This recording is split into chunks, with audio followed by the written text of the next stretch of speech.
Welcome back, everybody. Jeff Craig here, talking to you over the radio waves, through a podcast, through your phone. Maybe you burned it onto a CD. I don't know. It's the Purple Menace Podcast. We're going to be talking TCU football. It's Tuesday. It's always fun. TCU fans, who wants to be an official iPhone video correspondent covering the Horned Frogs for Fan Media Network? Download the Fan Media app and upload your videos. TCU fans vote so you can determine the winners. Fan Media, who's got game? Available in the Apple App Store. We just left the Coach Patterson Media Luncheon. Billy and I. Matthew as well. But we beat Matthew over here, so. We're really fast. We found a parking spot. That's always a plus. I mean, you were breathing very heavily earlier, but I guess out of shape. I guess you caught your wind. Out of shape. That is what it is. I know a guy that can help you get into shape. Oh, yeah? Yeah. Is it free? I mean, I'll help you out.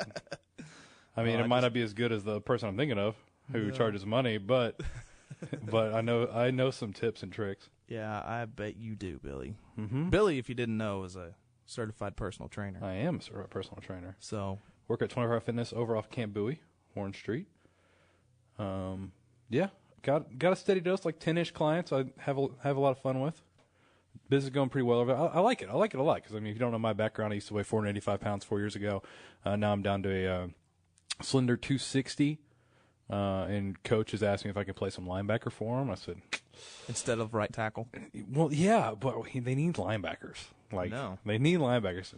Do you have the speed for it? No, no. But I'm like the Jeff Hooker. I'm gonna give you as much as I got. I don't think you're aggressive enough. No, I'm not. Let's be honest. I'm not. I'm a big softie. I couldn't play football.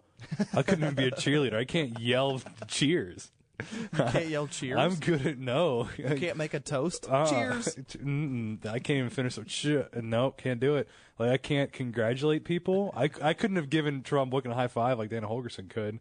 Like, I couldn't. Speaking of a high five, that was pretty cool. It was awesome. That was pretty cool. But like both Dana and GP said, what else is he going to do? Yeah. Like, you see a player just make a ridiculous play like he's done all year long. How you not going to just dap him up real quick? The best part about that whole play, because it went crazy viral like right after it happened, is, they're like describing it, and he's like, oh, he hit the R1 button, and then, he hit the triangle button. Try to do that on like Madden it's or hard. old school NCAA. You still couldn't do what he did. It's hard to do. Like, no. You still couldn't. The computer on the game would cheat and tackle you from like 60, he'd dive 18 feet and I've had you. some ridiculous plays before. My favorite play was I wanted a Hail Mary once, and I did a walk-off kickoff return in a game I was losing. Who's my return man? He's a little bitty. He's an NFL guy. Played for the Texans, I believe, recently. Ravens, kick returner guy. But I housed one for like 100 yards away when I was losing on the final play of the game. No. Tristan Holiday from LSU kid. The track guy. Yeah. I housed one with him to walk off on a game that I was losing and thought for sure I was going to lose. Well, that was amazing. Good for you. Yeah, that's the highlight of my life. So here I am. That's why I'm the person I am. Hey, it's pretty cool when you can get a high five from the opposing coach in the third quarter of a game. Yeah, it's like the game's not over. Yeah, it was the third quarter. The game was over, but it wasn't officially over.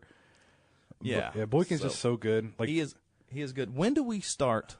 Because we haven't said a whole lot about it. When do we start the hashtag Boykin for Heisman campaign? Well, I guess we can contribute. I think it's already been done. I think it's already started. Like, I think, honestly, today I was kind of blown away at how much Patterson used the names Boykin and Heisman together. In the same question answering, in the same conversation, because he has been kind of avoiding that for a long time. But I think he wants his guy to get the shine on. Like, Boykin deserves it, and they're 8-0. He's averaging 460 yards of offense. I think if they go undefeated and he keeps averaging 450-ish yards of offense, knowing they're playing Oklahoma State on the road and Baylor at home, and they win all those games, he better win it. I don't care what Fournette does. Fournette, if they go undefeated and he averages 220 yards a game or whatever they do, maybe if he goes off against Bama this weekend, maybe. But Boykin is doing so much. I hope it comes down to TCU LSU. If only someone predicted that in the beginning of the season. If only I knew a guy that predicted TCU versus LSU for the national title. Who was? Oh, that was me. How crazy would that be if that happens? It would be amazing because that would be. I mean, it would be. That'd be the good call for of the so year, many levels. probably. But you talk about for games just being that great, but having two of the top players in it would be fantastic. And then also the fact that both of those schools recruit so heavily in each other's states. Yeah. Oh, Especially all the work TCU's doing in Louisiana right now, which we can, if you check out TCU, purplemenace.com, tcu.rivals.com, TCU got a recent commit, another wide receiver from the great state of Louisiana. yeah. The boot. That is on Yeah. purplemenace.com. So more things to check out there. But, and yeah, they've been recruiting that state hard. And as a Louisiana boy myself, as I have alluded to many, many times, LSU's probably my second favorite team in the country. And I was like, this is a real homer pick when I made it back in like September 3rd, whatever the first game of the season, right before the Minnesota game. I put my Final Four pick out there, and TCU and LSU is my pick for the national title game. My cousin played tennis there. Oh yeah, She was pretty good at LSU. Cool. So every Christmas when we get together and make wreaths for like Christmas and everything, we're both wearing purple. Yeah, But she's wearing her LSU jacket. I'm wearing my TCU jacket. It's yeah, pretty fun. that is It's fun. Good stuff. So what are we talking about today, Billy? I think first we should probably talk about the West Virginia game. Okay. Defense is starting to look pretty good. Yeah. Starting to look more like a Coach P traditional Coach P defense. The schedule, upcoming schedule, not just TCU's schedule, overall schedule for the rest of the Big 12. We talked about this when we were eating. It's going to get pretty crazy this week and next. The 7th and the 14th. It's a fun month total. But yeah, the next couple weeks is gonna be real interesting. Just the way that they built the schedule, they couldn't have planned it to be any better if you're the Big 12 conference. I think they rigged it. I think Bob Bowlesby did some weird voodoo magic. And we'll talk about that. But this week you got TCU, OSU. The thing is, Oklahoma, Oklahoma State, TCU, and Baylor. Those four have not yet played any combination of each other, and that's what it's going to come down to the last month of this season. That's going to be crazy. I mean, there's one of those matchups every weekend, right? Yes. Yeah. It's going to be something ridiculous. I believe all four of those teams are ranked in the top 10 in the coaches poll. Top 10 Oklahoma or top State 12. is 10 in the coaches poll. I don't have a poll in front of me. I don't So care. Oklahoma might be like 12. Oklahoma's probably 12 or 13 because they lost to Texas somehow. Still close. I don't they've been understand. dominant since.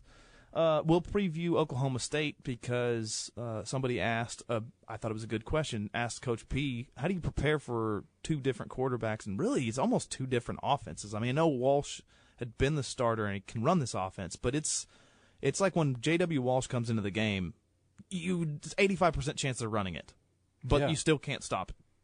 And then the other time, you got Rudolph, who's been averaging 310 yards passing a game. It's going to be fun, and they're at home. We'll talk about that later on. And then to end the show, predictions. Oh, they're so good. They're fun. They're so good. I've got a doozy one. I think I'm starting to brew it. Mine's going to be real. You got a crazy look in your eye right now. Yeah, I'm crazy got a than crazy normal. look I in feel your pretty. I feel if this is right. If it's right, if it's you right. nail this prediction, because we've briefly talked about it. Yeah. If you nail this prediction, it will be the best prediction you've ever made. Yeah, it'll be better than Boykin throwing a pass to himself for a touchdown. Mm-hmm. It'll be better than you missing the Boykin total line a couple weeks ago by like 5 yards. Yeah, this is more difficult. This is much more difficult. This is going to be good. All right, so that's what's going on today. Hashtag Boykin for Heisman. Check us out. Facebook, purplemenace.com on Facebook, Twitter, at TCU_rivals. Let us know how you like the podcast or if you don't.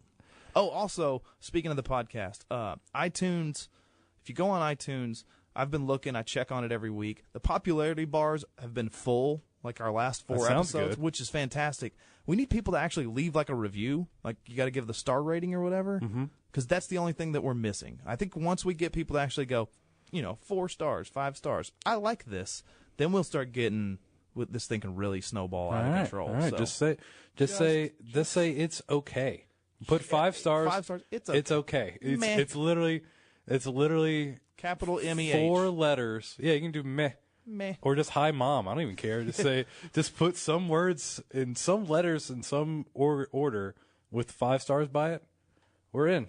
We will love you forever. True. And now that you know where Billy works, you can come and you can go to Billy's work and high-five him. Yeah, you can give me some dap, like you're Dana Holgerson and I'm Trevon Boykin. Or on the Fan Media app on iTunes, you can see what Billy looks like, so you'll know how to stalk him. Man. So you can go on Fan Media Network, see what he looks like, and then tweet him and go, "I'm coming for you, Billy." And then show up at his job. We also have promoted our Twitter, our Facebook, our Instagrams, everything else already. The shows, they probably know what I look like. You can probably figure it out.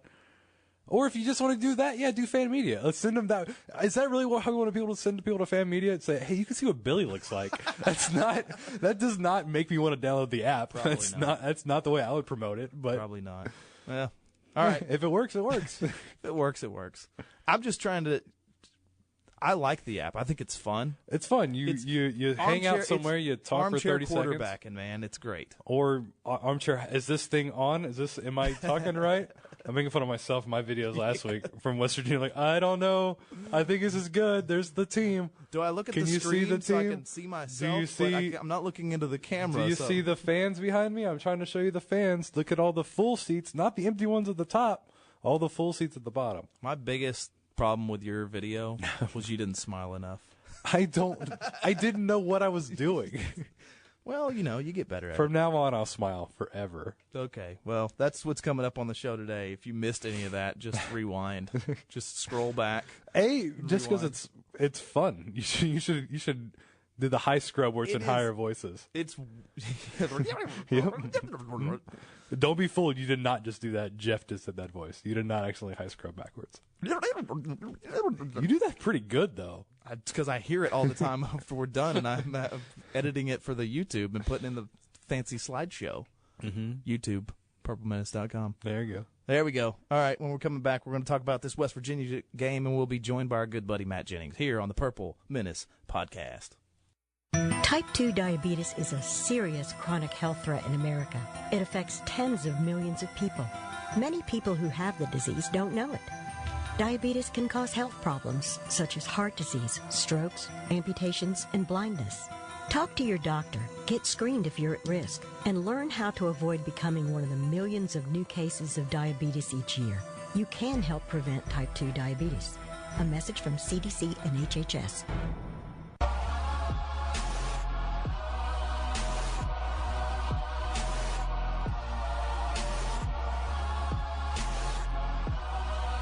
All right, welcome back. Purple Menace Podcast. Geoff Craig, Billy Wessels, Matt Jennings. Let's recap this game. Fun game on Thursday night. Yeah. West Virginia, TCU. Good defense. Yeah. TCU, finally starting to maybe show some signs of the defense really getting its feet under it. Holding West Virginia to its lowest scoring output of the season. Held them to... Lowest total offense of the season, less than 350 total yards. Yeah, it was 327 total yards for West Virginia. 4 of 17 on third down, 1 of 3 on fourth down. It was a good outing for the TCU defense. Now, admittedly, we talked about it last week. West Virginia's offense on the road had really struggled, but it was significantly less than they were able to put up against Baylor just 2 weeks earlier. So you feel good about that if you're playing the comparison game. I mean, I think that was the right time to get them to after the month of Oklahoma State and Baylor back to back to back, and then all right, now you play TCU. What a brutal stretch. Well, just look at what TCU's got coming up, or Baylor's got coming up, where you have K-State, Oklahoma State, and then TCU. That's what Baylor's got. That's worse than what TCU's final stretch is. I think that's arguably worse than what West Virginia's just faced. And we're going to talk about the schedule of everybody coming up in the next segment because the college football rankings come out tonight. Oh, I'm already asleep. Save it, Billy. Save it for next segment. Okay, so TCU, West Virginia, Thursday night. Now, I enjoyed it being a Thursday. It was kind of weird coming up here and running the game on a Thursday because classes were still going on. Yeah. And so I'm sure some of the professor did that.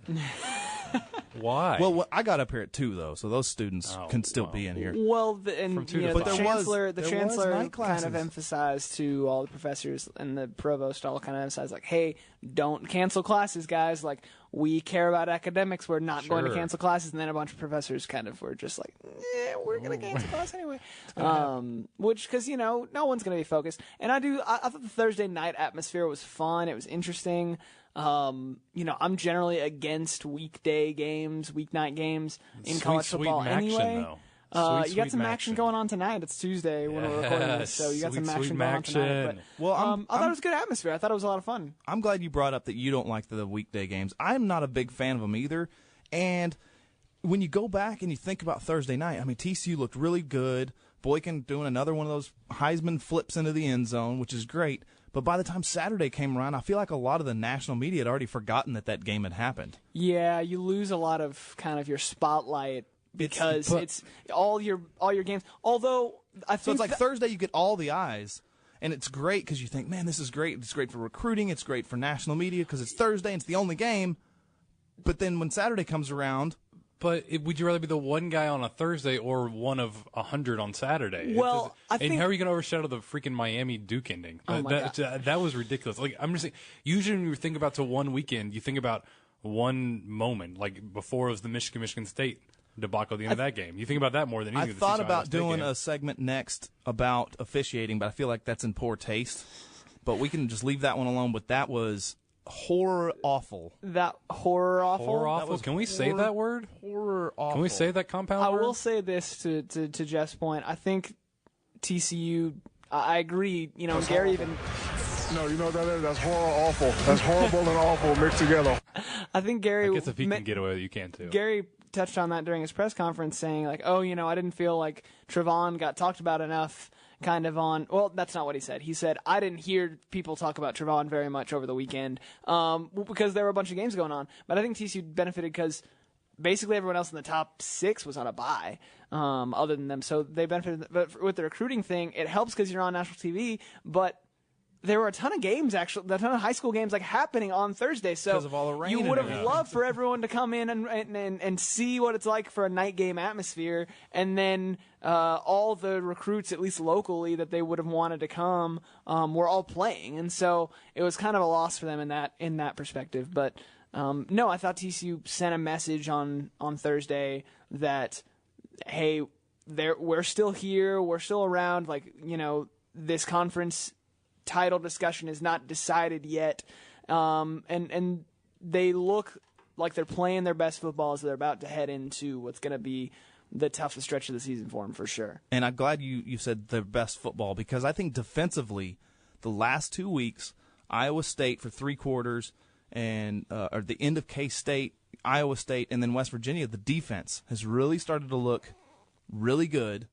And, Matt, I know you wrote something about this. Yes, I did. A couple of weeks ago. You should go if people are interested. If they're inclined, I like how you do the hand motion. All these people I wrote here something about us. how the TCU defense. I wrote something on TCU Rivals today, or not today, this weekend, about the TCU defense really kind of getting its act together and looking a lot better. And a lot of that comes with, Thursday was the 4th game in a row that this starting lineup has been able to play together, and they got the 10 days to prepare. And so looked so much more poised, looked so much more like everyone knew what their spots were. Even with Montre Wilson going out with an injury and Derek Kindred going out with an injury late, they were able to make adjustments. They ended up playing really well. Now, West Virginia left some points on the board for sure, but the receivers definitely didn't help Skylar Howard out. I think that's a trend for them, though, because that happened last year in Morgantown, too. They had a couple drop passes that could have kind of changed the complexion of that game as well. Would we be saying this is a great defensive performance if the final was 40-24 if they don't drop those 2 touchdowns in the end zone? Would we still be saying that? Possibly, because I think if they're a busted play where you just got beat over the top, that's kind of been what happens in this defense because they play so aggressively. So have they been bad then or no? I don't think they've been bad. You're kind of making a couple different arguments here. Because Iowa State wasn't able to do this, but Kansas State especially in that first half, and Texas Tech especially, they were able to move the ball with consistency and move the ball down the field ground, effectively. Though.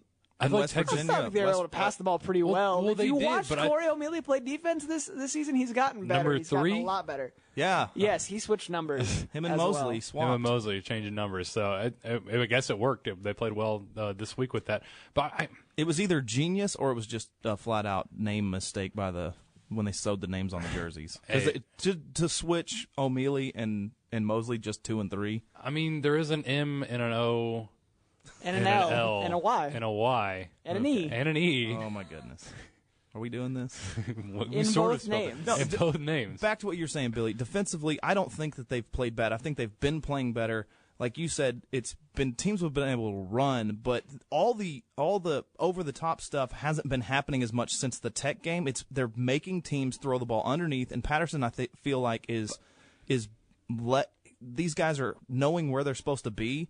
So rather than get beat over the top, you give that extra 2 steps. You see the corners a lot of the time now are coming off 6-7 yards off. They're not pressing. They're not going to get beat over the top because they just don't have the speed with the corners that they used to. But Kansas State and Iowa State aren't known for beating teams over the top. Iowa State's not known for beating anybody, and Kansas State's known for running the power option. And then West Virginia's known to throw the ball, but then they had 2 drops that would have been sure touchdowns that should have been 40-24, and you're like, well, they still get beat over the top a whole lot.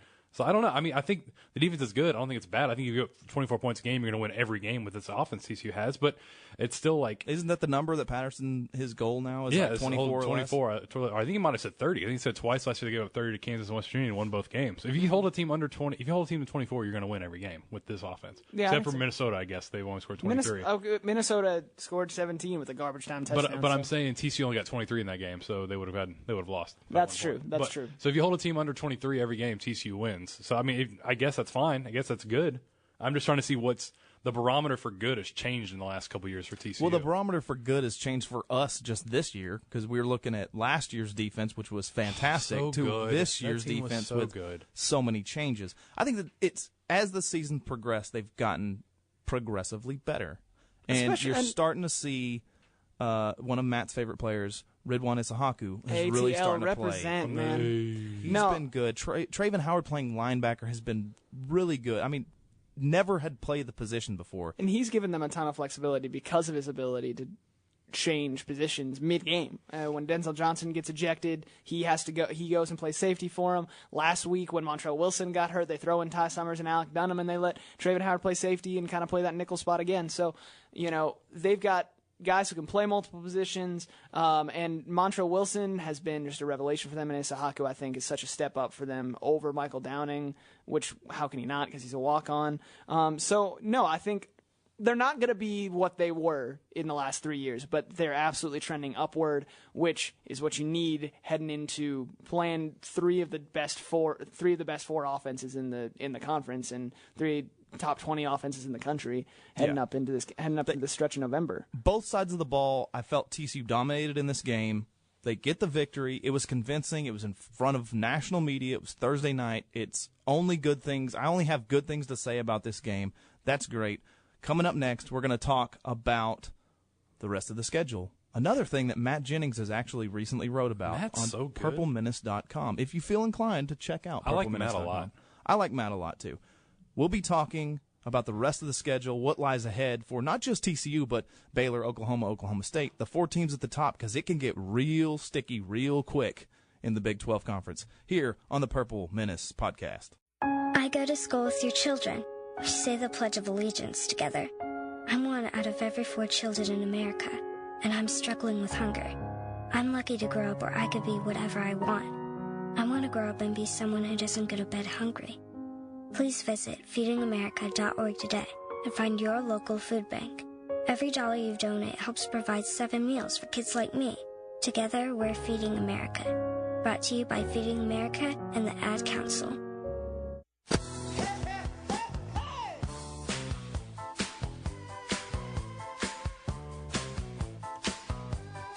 Welcome back to the Purple Menace podcast. Geoff Craig and Billy Wessels. Let's talk about the schedule, because it's super freaky. Super freaky schedule coming up. Yeah, like really. Everywhere in the Big 12 is just about to get jumbled. If you like football, now's a good time to tune in. Not just to this show, but football to in general. To outside what's happening in the stadiums. You got TCU OSU this weekend. Pretty solid. Yeah, that 2 8-0 teams. That's going to be a good one. Yep, I'll watch it. And then next week you have Oklahoma at Baylor. That one's going to be pretty crazy. Yeah. Then the following week you have TCU at Oklahoma. And then the following week you have Baylor at TCU. So just those 4 games, and that's not. I mean, Oklahoma State and Oklahoma. Don't they play the same week as TCU? They play, Baylor? Bedlam, or is it the week after? It might be the week after. I think it's the final week. I think they'd say that for the last of the last. Yeah, that's a crazy slate of games. And also, I mean, Texas plays Baylor that last weekend, which I know Texas is not what they are, but sometimes they're good, sometimes they're bad. They dominated Oklahoma. Yeah, and then they got straight shellacked by Iowa State. So I don't know. Like, you just don't know what you're going to get from Texas. So maybe they show up for that last game. And Charlie might be coaching for his job. He might be coaching for his job. They could be coaching for a bowl berth. Who knows? They might be motivated. Maybe they could be coaching for Kyle Allen to transfer from A&M. Maybe Baylor's 10-2 at that point. Like, all right, well, we're pretty much settled into where we're going to be. And Baylor hadn't played a game with their new true freshman quarterback. Stidham. I like Stidham so much, Stephenville kid, but it's just, I don't know. It's tough. It's going to be tough to see what he does Thursday night against Kansas State on the road. Yeah, your first game is on the road. It's going to be. We know firsthand playing in Manhattan's never easy. I just can't wait. Like, I just want to read Bill Snyder's napkin note that he leaves for Stidham after the game. He's going to write something and mail it to him. Do you know about these? Yeah. Okay. Like, it's Does he always do them? I think he's done them a lot or this year. Just do them to like when somebody's just amazing. He did it for Oklahoma State. He got the game-winning field goal against them, whatever. The Grogan, whatever his name is. Ben Grogan. I like that kid a lot. It's a shame I can't get his name right. 3 Division I kickers from Arlington Martin. Yeah. 3 Big 12 kickers. Yeah. They're good. Nick Rose, yep. UT, Ben Grogan, Oklahoma State, Jaden Obercrom. Yeah. Martin's a good program. Yeah. Kyle Just Hicks. down the road, apparently. Yeah. Kyle Hicks, the defensive end for A&M. Miles Garrett. Yeah. They're a pretty solid program out there. The outside linebacker for Louisville. Who? Yeah, I don't know. Who? I don't know. He ain't doing so much now. No, he's not doing much now since he's got kicked out of here. But we've talked about that before. So when you look at the schedule, the games that are ahead, which one jumps out at you the most? That like has the most writing on it? Well, is it week by week? I mean, this game is the biggest game of the year for TCU. It's kind of like a couple years ago when I think it was after the Rose. No, it was before the Rose Bowl because I was still in school here. It was before they went to the Fiesta Bowl. It was about when they were kind of trying to go there and they lost to Utah, and Utah ended up going to the Sugar Bowl, I think, and they beat Alabama. Those losses were all Ross Evans' fault. They really were, but dude can't even pick a door right. But I think I forgot about that. You forget about that. But he will probably never be a guest on. No, I think I just would kick that away, like he did at a kickoff. Anyway, I think there was that year where every game became the biggest game in TCU history. Like as they were winding down to possibly get towards a Sugar Bowl or a Rose Bowl, a Fiesta Bowl, whatever. There was eventually that way. They were like 7-0, 8-0, 9-0, 10-0. Suddenly, the BYU game is the biggest game that TCU's ever played in. The Utah game was the biggest game TCU ever played in. So it's kind of getting towards that now, where I don't think none of these games are bigger than the Rose Bowl or the Sun Bowls. We've kind of learned that might actually be the turning point for this program. But these next couple weeks, because it's got to be the biggest game of the season, has to be. I mean, you could probably say Baylor, Kansas State, and that's Thursday. That game happens first. That game's probably the biggest game in the Big 12 schedule because if Kansas State beats Baylor at home with a freshman quarterback, it changes a lot of stuff looking forward because everyone thinks Baylor's the top dog, and the new committee polls come out tonight. And what if Baylor's sitting there at number 1 in it?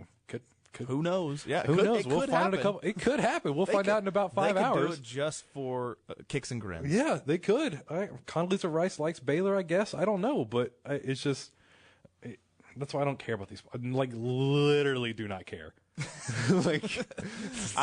I say that I'm not going to watch because I won't turn it on and watch, but I'll see it like on the crawl or something where I'll get it. I'll get the alert. You'll get the on my ESPN phone. alert. Yeah. I've got an alert from someone's prediction already from ESPN. I go, I don't care whoever this is. Who's the worst at predictions, Herb Street or Galloway? I was going to say you in our prediction game.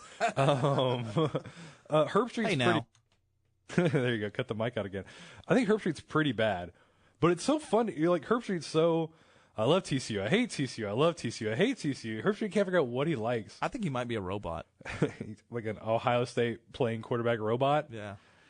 I do love GP. He's a cyborg. And Joey Galloway. GP does not like Joey Galloway. I don't like him either. I mean, I guess I don't like him either, but it's just so funny to be like, just call him out every time. It just, whenever he gets a chance to call Joey Galloway, he's going to call him out. Well, Joey Galloway and Herbstreit, I get this with Herbstreit too. Is they're both such big Ohio State homers because they both played there. Yeah. I mean, I get it. When your team's on top, it's real easy, and you got a national media to help, hype them up. But man, Joey Galloway dogs TCU. Oh, he really Just does. Dogs. I'm looking at the ESPN app right now because I'm trying to see whose random prediction that got sent this morning, as if I cared. So I clicked on the rankings. I clicked on the news for NCAA football. If you go to rankings, it's got the AP poll listed. So obviously Ohio State's 1, Baylor's 2, Clemson's 3, LSU's 4, TCU's 5, Michigan State's 6. There's your top 6 undefeated teams. Yeah, but Des Bryant's Monkey Dallas gets the vote in the AP poll. Under points, because you know how everyone gets points for first place vote. All 1,249 points are to Michigan State. No one else has any points. I know you can't see the poll from here, but it says 0 points for Ohio State, 0 points for Baylor. Is this ESPN? You're messing up. you're messing up all over the place. USA Today poll seems right, I guess. I don't know. Baylor's 2, TCU's 3. Who cares? We'll answer this in a month because literally everything could change in 2 days from now. When I think Toledo plays tonight. Toledo's undefeated. Yeah, and Patterson talked about he's been a proponent of 8. And 2 of the teams that he brought up was Memphis and Toledo. He talked about them. And we could talk about we've talked about the Big 12 part of the schedule. Let's look at the national scope. The rankings come out tonight, right? Yeah. The first batch of rankings come out tonight. But TCU hasn't played Oklahoma State, Oklahoma, or Baylor. Yep. LSU hasn't played Alabama or Ole Miss. Yep.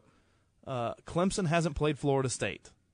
I mean, you just rattled off 8 teams that are probably going to be ranked tonight that have not played each other. Right. That's Ole what I'm Miss saying. might not be. I don't know. No, Ole Miss won't be. But they can surprise you. But they can still win the SEC. Ole Miss is Mississippi State last year. If Ole Miss beats LSU, they win the SEC West. So the rankings come out tonight. There's so much left. Yeah. So much football left. Yep. The best football. The best football is left, these rankings don't matter. So don't freak out. Don't send me 100 tweets when TCU's ranked. I think my prediction, which doesn't mean anything, again, I said. And you're dogging predictions. I am dogging him. But here's the official Billy Wessels. TCU's going to be ranked 6th in this college football playoff poll tonight. I think so. It's going to happen. It's like everyone's like, TCU's ranked 6th in the playoff poll. It doesn't mean anything. Yeah, it really doesn't. Hit me up in a month. That's when it matters. And we talked at lunch a little bit about because of the teams that haven't played each other, you could be a 2-loss team win the Big 12. Yeah, and a 2-loss team. And that team will not be in the playoff discussion. No, absolutely not. Yeah. A 2-loss. A 1-loss team still might get left out, just like last year. Do you ever read Pat Forty's 40-yard dash? I've read it a few times. I skim it. I think he's interesting. I had a conversation with Pat Forty. I think it was last year. He was in town for the K-State game, I think. So I like him, but his 40-yard dash is usually interesting because usually the dashette's pretty hot. He picked one attractive girl for his dashette. But this week's 40-yard dash, again, check out. It lists the nightmare scenario that involves, I think 4 SEC teams having 1 loss or something like that. It's Ole Miss, Bama, and LSU all ending with 1 loss, in conference. Because I think Ole Miss has 2 losses now, right? Yes. And then but Ole Miss still winning the SEC, which could happen. So what happens if you have Ole Miss winning the SEC with 2 losses? Alabama and LSU did not win their division. Would one of them get in? I mean, then you have to win the conference. But apparently not in the BCS area. You didn't have to because Alabama won a national title without winning their own division of their own conference.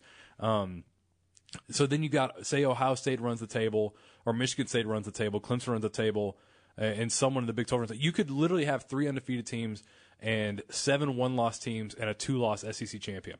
That was the scenario he played out today. I'm like, oh my gosh, that could all happen. You could have 11 teams, including your 2-loss SEC champion, for the 4 playoff spots. That's what they signed up for. Yep. I mean, you signed up to be on the committee. This is what you got to deal with. It's better than the 2, but it's not as good as 8.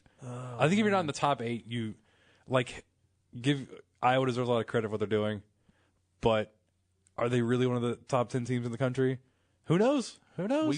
Last year, nobody one of the thought top 10 TCU was going to be good, and look what they did. Yeah, I is mean, Memphis one of the top 10 teams in the country? I think Memphis can score with anybody. I think Pat Forty's one thing about him. He and I'll get off his jock in a second, but he does always put someone random in his Final Four. Like he was the first one to put Utah number 1. I go, okay, that's clearly outrageous. He's got Memphis in his Final Four for this week. I think it's those page views, Billy. That's 100% what he's doing. He's doing a good job of it, and I'm helping him. I'm part of the system. But I think, I don't know. It doesn't matter. It's fun. I hate, as much as I hate it, it's kind of fun to talk about. It gets me all riled up. It gets me like passionate. That's my passion all bucket they is want. overflowing. That's all any of us want. We all. I'm getting enjoy game. this. It's like the stupid billboards that say, "Does billboards advertising work?" Just did. Like, no, you didn't work, but you got me. But you didn't get me, but you got me. It's annoying. I think we should end it right there. That was so good. You didn't get me, but you got me. But you didn't get me, but you got me. Yep. But you did. Oh.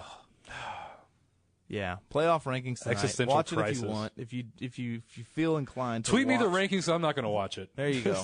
At Billy Wessels. No underscores. Yep. At Jeffrey GEOFFREY underscore CRAIG. I'd like tweet them at me. Tweet me and let me know where you think TCU is going to be ranked and where they should be ranked. Be interesting. All right, let's talk about Oklahoma State. We'll be talking about Oklahoma State here on the Purple Menace podcast.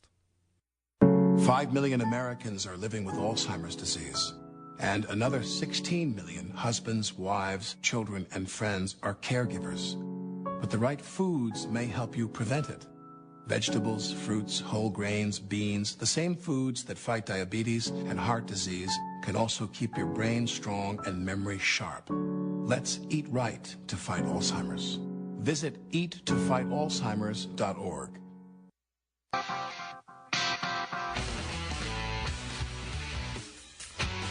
Welcome back to the Purple Menace podcast. Jeff Craig and Billy Wessels.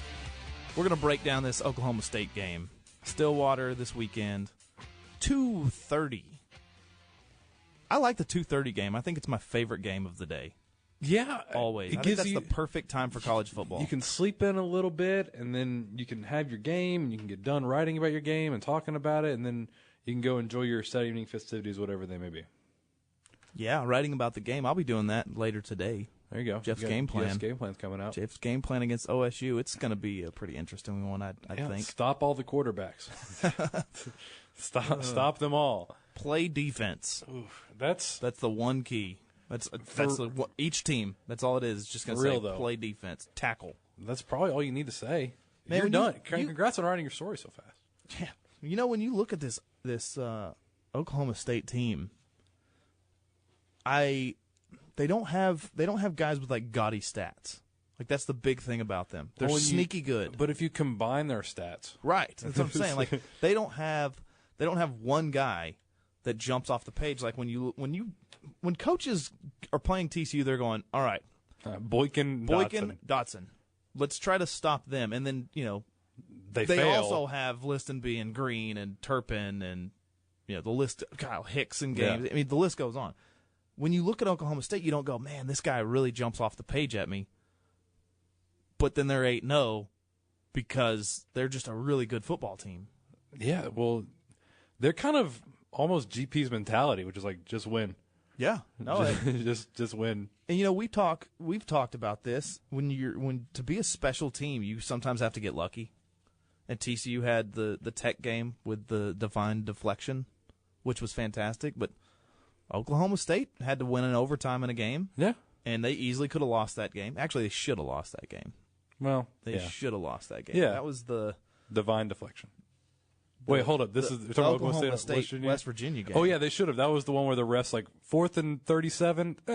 12 yards good enough. Yeah, we'll just give it to you. That was almost a bad officiating as the Miami Duke game. Oh my gosh, can they not just go ahead and just say sorry, Duke, you actually win the game because the guy was down?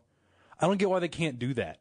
I guess it doesn't make sense. A bad precedent, but so does your officials being so terrible that they missed a guy being down in 3 different blocks in the back. You can literally say, a guy coming off the sideline running down the field with a no helmet on. Yeah, you can literally just say the guy was down, time was up, Duke, you won the game 3 days later.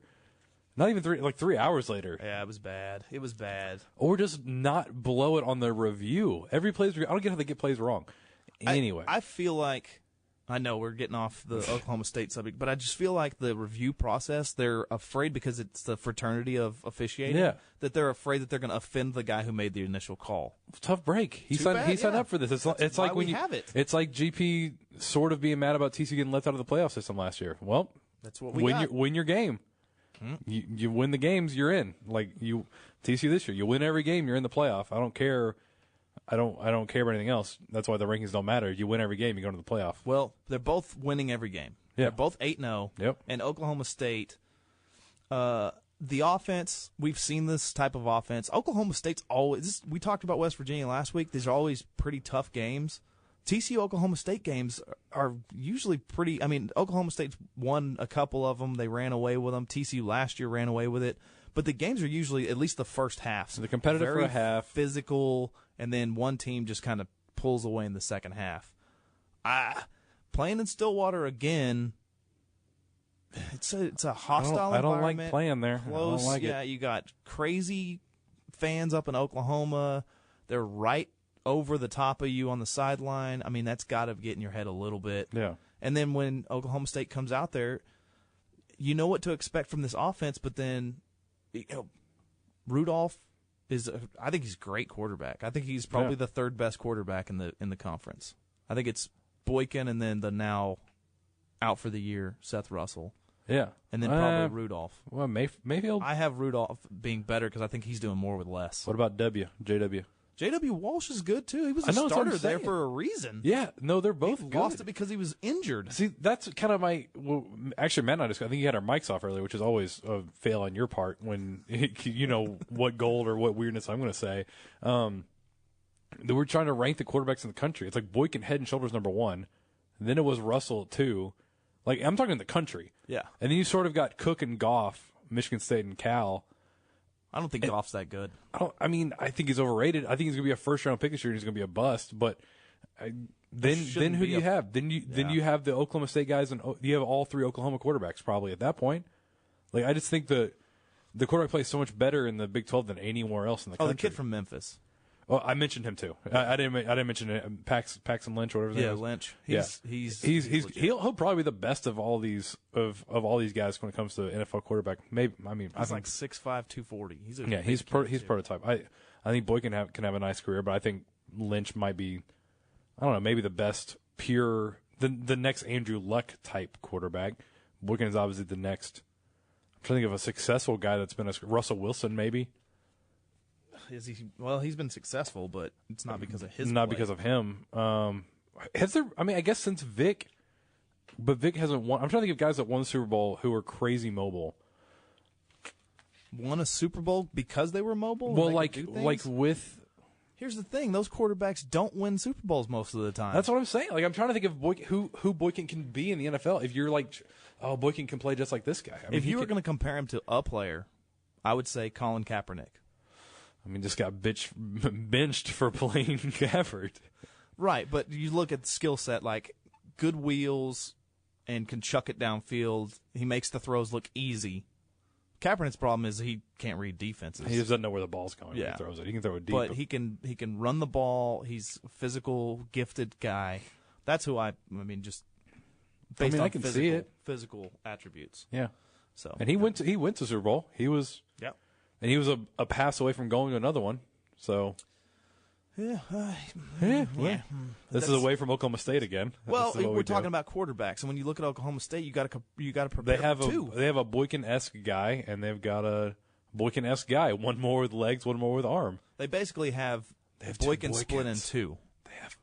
They have Boy and they have Ken. Yes. Stop the boy, stop the Ken. They have a quarterback that's a pocket passer who can run, and then they have a mobile quarterback who can throw. But they don't have both. Well, the old adage is if you have 2 quarterbacks, you have no quarterbacks. But the way college football works now and the way Oklahoma State's been using Walsh is working. Is it like how Oklahoma used... Remember Florida when they had Leak and Tebow? Yeah. It's that. But you have a quarterback that's from 20 to 20, he's your guy. Yeah. and then you get in the red zone or even inside the 10, you can trick it up a little bit. Well, I don't know how Oklahoma didn't score every drive last year with the Belldozer. That was so hard to stop. No one could stop. I don't get why they didn't just do that every play. Because their offensive coordinator wasn't good, and that's why he got fired. Oh, man. It makes sense. But, yeah. So what you're saying is you got to keep them between the 20s. If you make this a field goal kicking contest, as GP said, you win in the Big 12 by holding team to field goals. Yeah.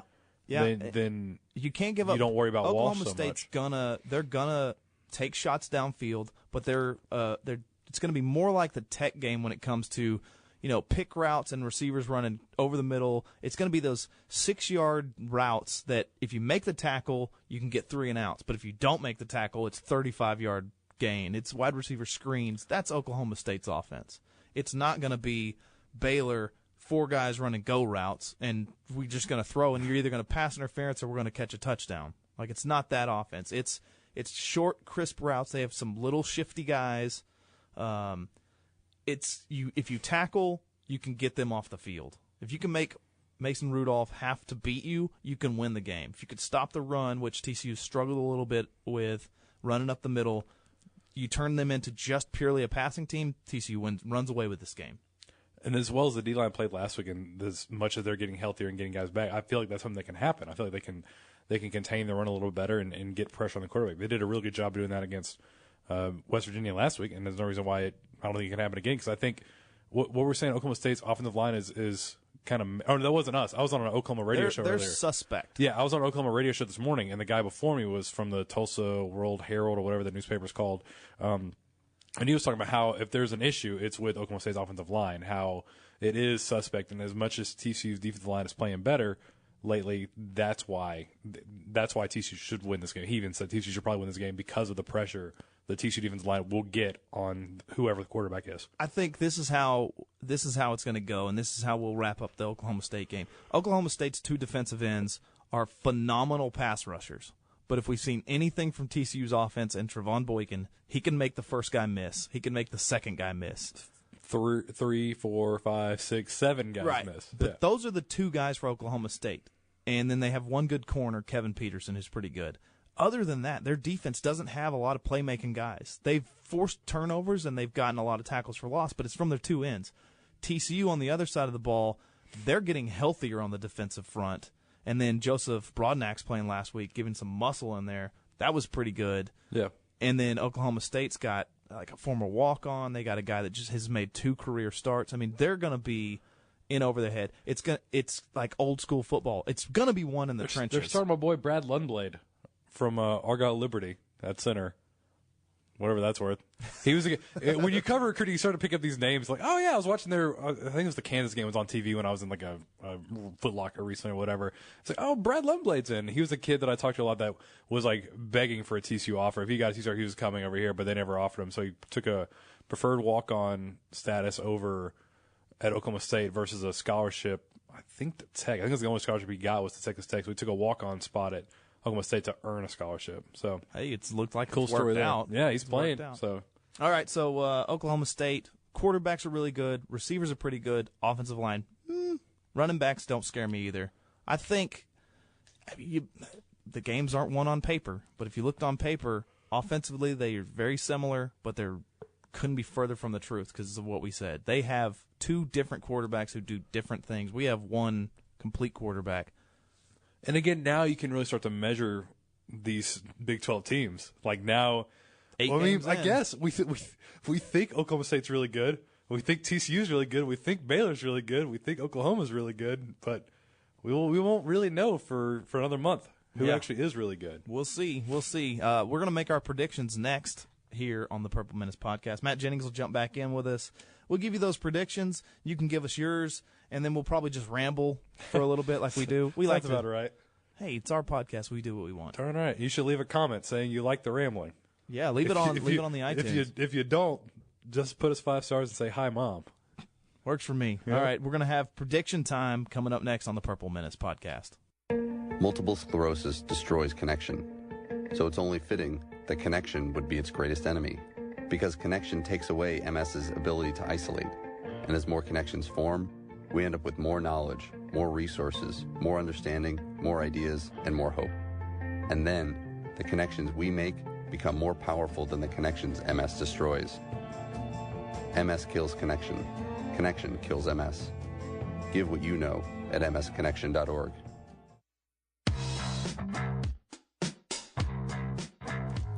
Welcome back to the Purple Menace podcast.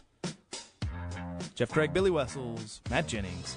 It's everybody's favorite time for the Fan Media Network prediction time. Now, last week, we had a special guest, Rafael Priest, former TCU corner, member of that Fiesta Bowl team, and he was probably the closest on the score because he said 52-17. Next closest was Matt Jennings at 49-20. So I'm going to give the win to Matt Jennings because Rafael Priest is not here. Hey. So, Matt Jennings, you win on score. Now, you're probably won for your player of the game, too, because you picked Boykin with 406, 4 touchdowns, and 1 rushing touchdown. Which I was only off by 1 touchdown there. Yeah, that's pretty good. Good job, Matt Jennings. So you've now tied Billy Wessels with 3 wins. I'm coming for him, man. Oh, no. In the prediction time Stay segment back. of the show. So we look ahead. Oklahoma State this weekend, 2:30 game in Stillwater. How do we feel this one's going to go? Matt, you're the winner from last week, so Matt, you get to go first. Same format as always. Pick a final score, pick a player of the game. All right. I think this is probably going to be TCU's closest game since Kansas State.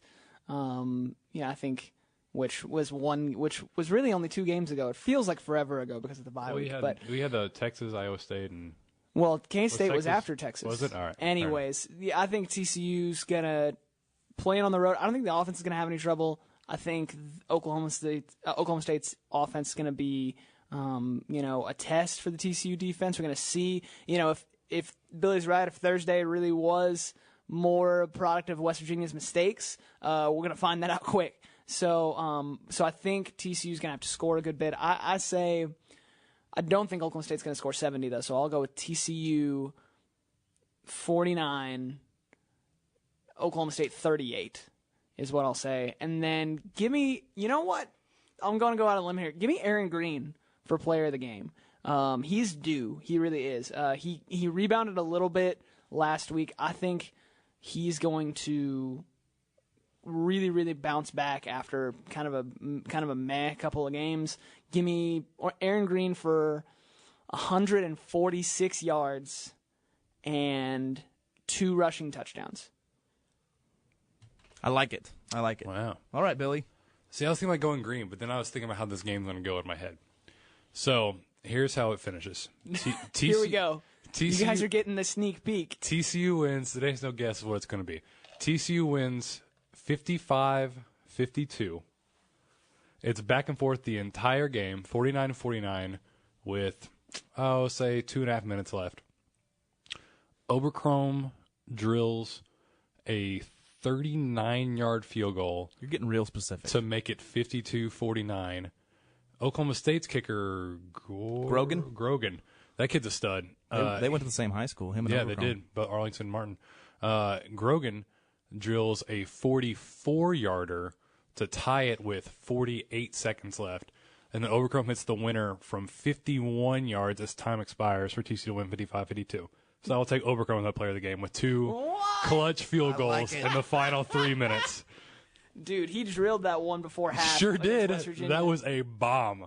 That would have been good from, what was it, 50? It was 57, wasn't it? That would have been good from 61 at least. Yeah. Like at least 61, 62. So I think he hits 2 clutch field goals in the final 3 minutes to win player of the game. That's impressive. There And you see, go. I almost took Oberchrome last week, and I was going to say 4 field goals, but I was like, I can't take Oberchrome because it's West Virginia. I think it's just the 2 field goals, but I think they're really so important. money at the end of the game. There you go. Living on an edge. Would you guys hate me if I picked Oklahoma State to win? No, it's possible. I mean, it's your prediction, man. No. This will be the first prediction all season. Jeff, do you want to bring that on yourself? No, I don't. This will be. What's the spread for this game? If you know the pick spread? Oklahoma State in this game, it'll be the first time any of us have picked not TCU in a game this season. Which not because we're all super homers, just because we've been right every time. They've been favored, and rightfully so, in all these games. Yeah, no, I was thinking about it. I woke up this morning and I was like, I think I might actually pick a OSU, but that's going to really irk some people. TCU is a 5.5 point favorite, by the way. Over under is 78. Well, So that's going to happen. Take the over. Take the That's over. going to happen.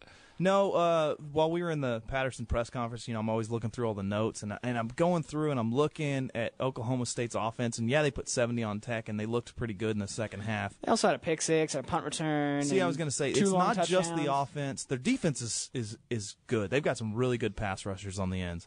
But the more I looked at it, their wide receivers don't scare me more than West Virginia's did or Iowa State's. And so I think coming off of how well they played against West Virginia, I could see TCU's defense, especially the defensive backs, having another really good game. So I am going to stick with my heart. I'm going to go with TCU. I think they get back in that 50-point area again. I'm going to take TCU 52 and Oklahoma State 45. Be on the lookout, though. You were talking about those receivers. James Washington for Oklahoma State has been insane for them for the last 4 games. So TCU fans, if you want a player to watch in this game, watch 28. Watch 28, which is a weird number for a wide receiver, but watch 28. James Washington. Kid has been a monster for them the last few games, and he's going to probably be matched up against Corey O'Mealy. Do you want to change your player to James Washington? No, I'm not. I'm just saying. Are you picking? Give people somebody to watch on the other side as well. Can I pick my player? I'm sorry. Okay. Oh my goodness. That's not the. I'm going to pick James Washington. No, I'm going to take a wide receiver from TCU. I think it's going to be a big game for Colby Listenby. Because I tried that last week. None of us agreed on this, but we're all deciding to not go Trevon Boykin and Josh Dodson to try and make it a little more interesting. Yep. No, it's because OSU's corner, Kevin Peterson, I think is going to be matched up on Dotson. And Peterson. Does that even matter, though? Well, no, it may Does not. Does that even matter, though? But just taking your best defensive player and putting on the best offensive player, somebody steps up. Listenby's going to step up. I'm going to take Colby Listenby with 7 catches, 142 yards, and 2 touchdowns. 142, 2 touchdowns for Listenby. All right. So there's our predictions. If you want to give us your predictions, our Facebook page has been getting a lot of likies lately. So check out purplemenace.com Facebook page. You can also tweet at us. We love those predictions. Billy tweets them out every week from the Purple Menace account and from Billy's. What are those 2 accounts, Billy? At TCU_rivals and at Billy Wessels. I save most of the TCU stuff for my my rivals profile there. But yeah, so I'm good on both the Twitters. So solid follow. I like tweets. Matt, throw out your Twitter out there too. It's at Matt A. Jennings. Matt's very opinionated on Twitter. If it's not about Atlanta, it's all Atlanta based or TCU. That's Atlanta it. and TCU. So if you have a problem with that, I got a problem with half of that. At Matt A. Jennings. I'm Jeffrey _Craig GEOFFREY. I like for people to just tweet at me. Period. Makes me feel like I'm important. What about wrestling? Can I ask you about wrestling? Yeah, I was watching Monday Night Raw last night. I'm excited for Survivor Series. How did John Cena do? He's out right now. He's taking a. He's the only guy. Is The Rock still wrestling? Nope. We'll save this for Triple H? Nope. We'll save this for the WrestleCast coming later in the Undertaker, he was my favorite growing up. Undertaker will be back at Survivor Series. Yeah. And I'm trying to. I may be going to WrestleMania. And here? Yeah, it's going to be here at Cowboys. Jerry World? Or AT&T, whatever you want to call it. Jerry World. Fan Media Network. Make sure you use Fan Media at WrestleMania. That'd be a pretty good spot for them. That would be awesome. You guys got on there first time, posted some videos. I posted a video, so yeah, you were like creepily walking on the hallways here, and then me and Matt are on the field. It gives you get to see both sides of the coin here. You get to see what we do when we're not talking on the radios. You're right. Yep, Fan Media gives you a great chance to see our faces. My weird, I don't know where to look. Now face. That's kind of how I am. I don't know what I should. Now do. You know what we look like. Right. Oof. So sorry for your loss. Fan Media Network. If you feel so inclined, it's available in the App Store, Apple App Store. You can become the official iPhone correspondent of your favorite team. See, I'm trying to get on that. I'm trying to do that. That's why I put 3 videos out there. I'm trying to move up that ladder. There you go. Trying to unseat Phil Taylor. You just got to keep grinding. Got to keep grinding. I'm a grinder. All right, well, that's going to wrap up the Purple Menace podcast for this week. I had a good time. Did you guys have a good time? A great time. Yeah. It's always good. I want to do some more. Do you think we should do some more, Jeff? No, not today. No, not today. We're done for the day? I was surprised when Minnesota was playing Michigan this past weekend that Billy wasn't tweeting out, "Go for it!" Well, which they did, and then go they didn't for get it. and they didn't go for get it. Okay, so as we're wrapping up, you hear the music, the Purple Haze is coming in. Tell me your impressions on the TCU Hypnotoad. I Loved it. I loved it. See, I thought that was already a thing. Like I didn't know that was new. No, that's a new thing. My sister tweeted at me and said, "Wow, what is this? It's so weird." I I'm like, saw it. I honestly didn't notice it until someone pointed it out to me. I was indifferent about it. I saw it the second time. It's a Futurama thing. I knew that was a thing. I honestly thought TCU had done that before. I didn't realize they hadn't. No, that was a new thing, and they made him purple. And yeah.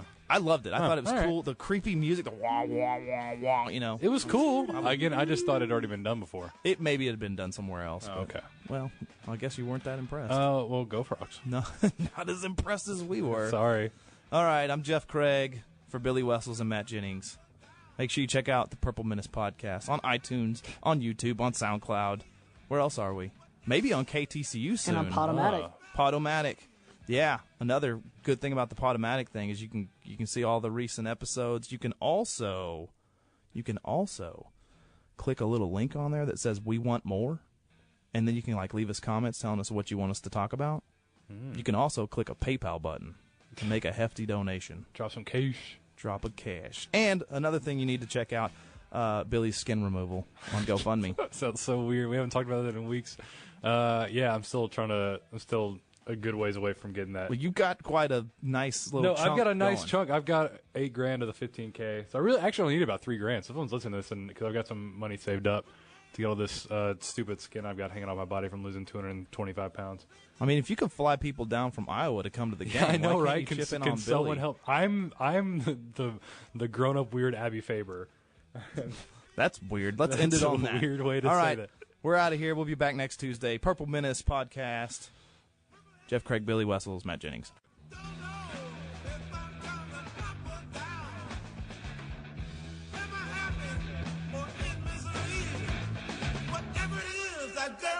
Put a spell on me.